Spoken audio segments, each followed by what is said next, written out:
We visited the peri-urban communities on the outskirts of the capital, Wagadugu. A lot of the development there is completely unsustained, and in terms of water and hygiene, there are many, many challenges.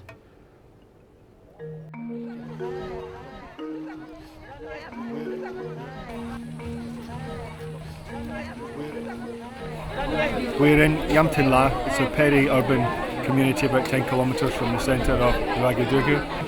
We have an open well here, and the women start queuing here at 3 or 4 in the morning with the intention of collecting water by about 10. When you ask them what the single biggest thing that would improve their lives is, they're all very clear. It's about the supply of water. And as far as we can tell, the only organisation active in Wagadugu, which is a city of 2.5 million people, is WaterAid. We're about the only hope that some of these people have.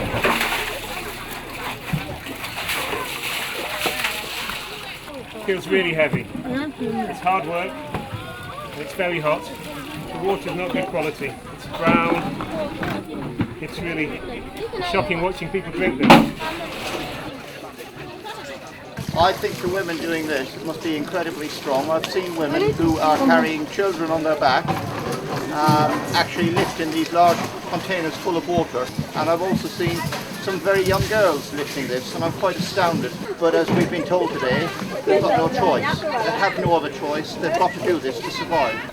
The young girl that was collecting water from the well was about the same age as my daughter back at home, 8, 9 years old. And I'm absolutely confident that my daughter wouldn't have been able to pull those barrels of water out of that well, which was about 5 or 6 metres deep. I did 10 and I could do no more. Literally, these women are doing it all day long. They've got nothing else that they've got time to do in their lives. And the fundamental problem is the lack of water, because it precludes them from doing anything else. We'd spent time talking, looking down wells, and I just sat there for 10 minutes or so as the women just filled their containers with water which wasn't fit for human consumption, and just thought about what impact that water is going to have on their families, not just today, but going into the future until they get a solution. Seeing all these people in the urban districts lacking so much in basic facilities obviously leaves you very frustrated, because deep down you know that that's what they want to achieve. It was just poverty, but more importantly it was a lack of hygiene, and watching the children go around in really filthy conditions was very apparent. We all have children, grandchildren, and to see sick children has been really difficult. Under 2 years old, I think 25% of children die, and that's something I've really struggled to come to terms with. And it really was hard to hear, and I didn't just hear it once, that children were excluded from school for being dirty, which is it's just another blow to people who don't have water, that they're excluded.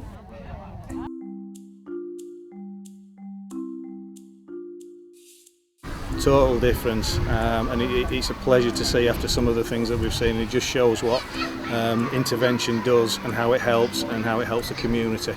We've just seen a primary school of 400 children, and we've taught them some dances.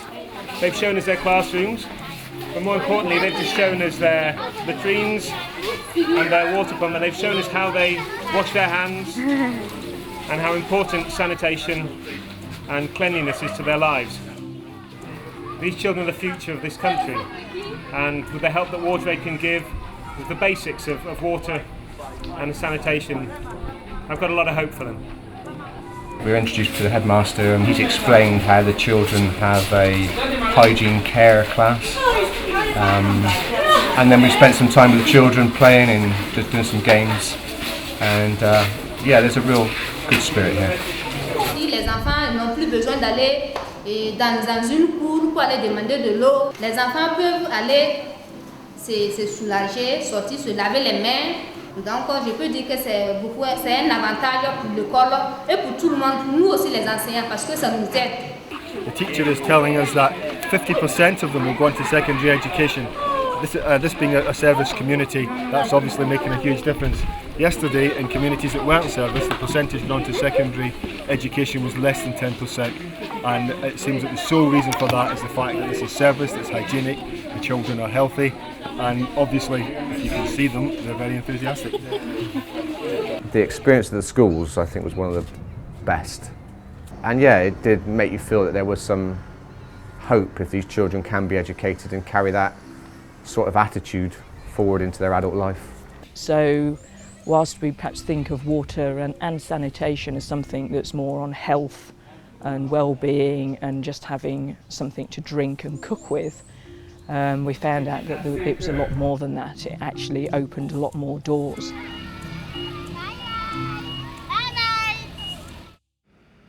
There was an interesting difference between the first 2 days of our visit, which was spent largely in urban communities, compared to the last half of the visit spent in rural communities. The rural communities in the eastern area of Burkina Faso were situated in the bush country, and we travelled many miles through dirt roads and through the bush to meet these communities. And in those communities we saw both the served and unserved communities.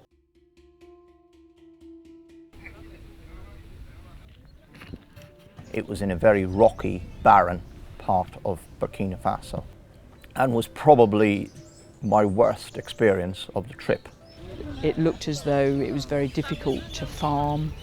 They only relied on wells for the water, and the well that we looked down had probably only got about that much water in the bottom of it, and they had to wait for it to replenish itself before they could get water. There was a woman sitting on top of the well, and she had been there for 3 hours, and in 3 hours she had collected something like 20 litres of dirty water. She was putting this into a bowl and the children were drinking from it. And it was really, really shocking, very emotional for me. And as for latrines and sanitation, well, forget it was non-existent in this community.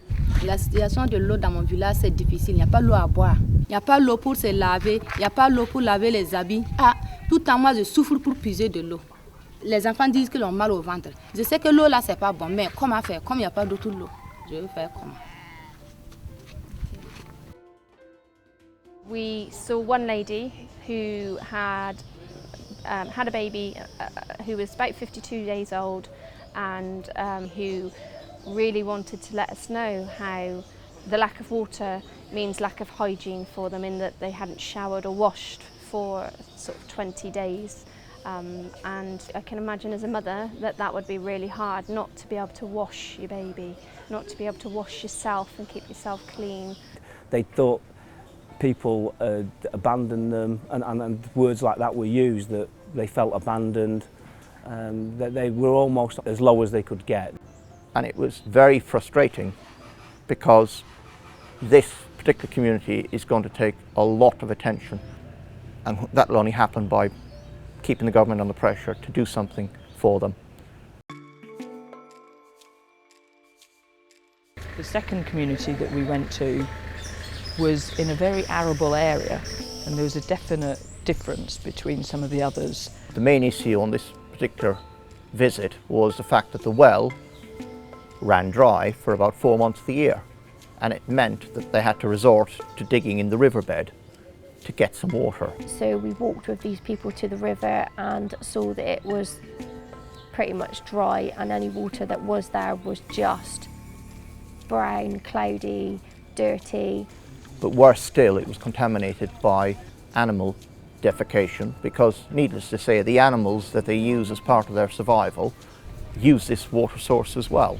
While these animals are drinking out of the river, the children are doing exactly the same thing. They would get down on their hands and knees and just suck the water, whatever water was there, straight out of the river. And that is such a hard thing to take in and witness. It's very emotionally upsetting. In the riverbed as well, there were a couple of rocks that the children sat on and washed themselves.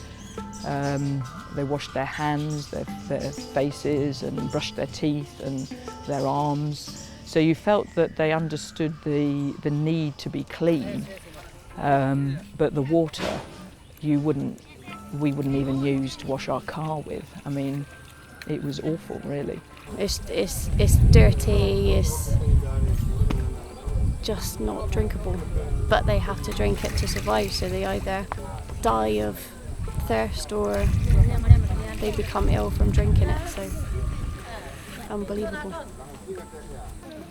And we would see mums giving this water to their children, and they would talk to us and say, what would you do?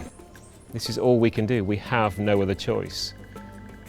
And that made me feel so desperately sorry for them, but at the same time it made me feel even more passionately that the work that WaterAid are doing is so important and needs to continue. By comparison, we then went to a served community, which WaterAid had intervened some 5 years ago. The difference that I have seen, that we have seen when we've done the visits, is again enormous between served and unserved. We were greeted by a party of people singing and dancing, which was unusual, and I think we realised that that was something of a hero's welcome, because WaterAid had provided water and sanitation for the community, and they really held us in high esteem because they felt that we were part of something that had changed their lives dramatically. We spoke to the chief about what a difference having the pump in their village made, and he said he hopes that whatever we can do can help other villages have the same as they have, because you could see that they could focus on living rather than focusing on surviving. We barely got off the bus, really, and there was just a general sign of affluence. There was a lady there who was explaining to us that she used to just do water and nothing else all day, wait for water, carry water, and then she was showing us some pots that she was making and how she was making them, and she now has the time, she can go to market, she can sell that, that generates a local economy, if you like. They could start focusing on education, on cash crops, on building, and the whole standard of living, quality of life, everything just goes up for clean water that we take for granted every single day. It's unbelievable to see what clean water can do to people's lives. We went to the pump where the water was, and I kind of just stood there in disbelief and stared at this water pump for about 5 minutes while the children were like playing and pumping water after everything that we'd seen before. To see how crystal clear this water was just embraced me. The WaterAid pump was very well maintained, clean. It almost looked new, and I believe it had been in the village for a couple of years. You could tell it had been looked after. We removed our shoes and we stood by the borehole, and good atmosphere around the pump, no squabbling. People were happy to be there just wait for their water, because they knew that it was coming. There was no need to fight for the dregs at the bottom of a well. They just had to pull the lever and they had clean water.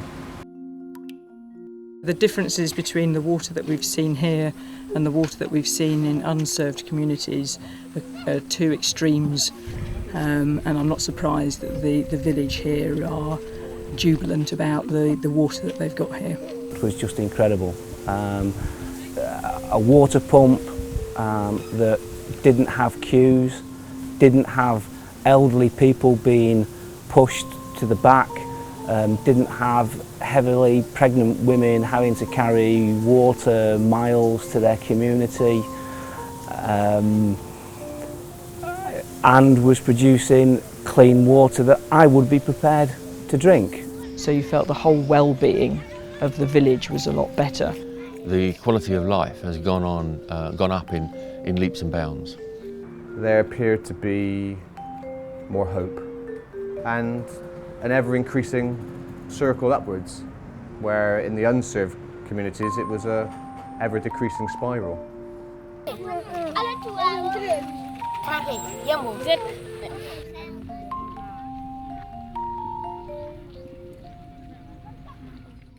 I've never been anywhere like this before, so it was a real eye-opener, everything for me, to be honest. We've all seen it on the television before, but until you hear and you see the problems, it's just you can't comprehend them. The reality is, when you get here, people don't have water, people will die without water, and we've got to help them. people take for granted back in the UK that they can just go and turn on a tap, whereas it's a necessity, it's a luxury over here, and I will take back all of my experiences and stress to people how important it is to support this charity.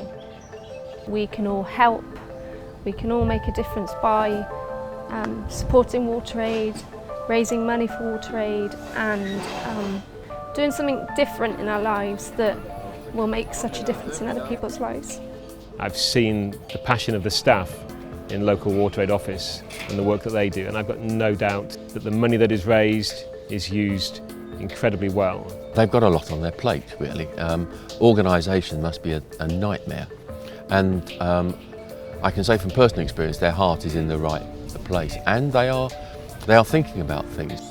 They understand the plans, the legislation that they need to work within, and they're striving to make other people's lives a lot better. The approach that WaterAid has got as a development agency, I feel stronger about now than I did when I came to Burkina Faso. I think it's the right model.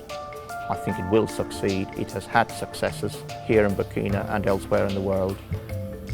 And with all our help, it will continue to have successes in the future. From what I've experienced in Burkina Faso, from what I've seen, believe me, that every contribution that you can make really, really makes a difference here.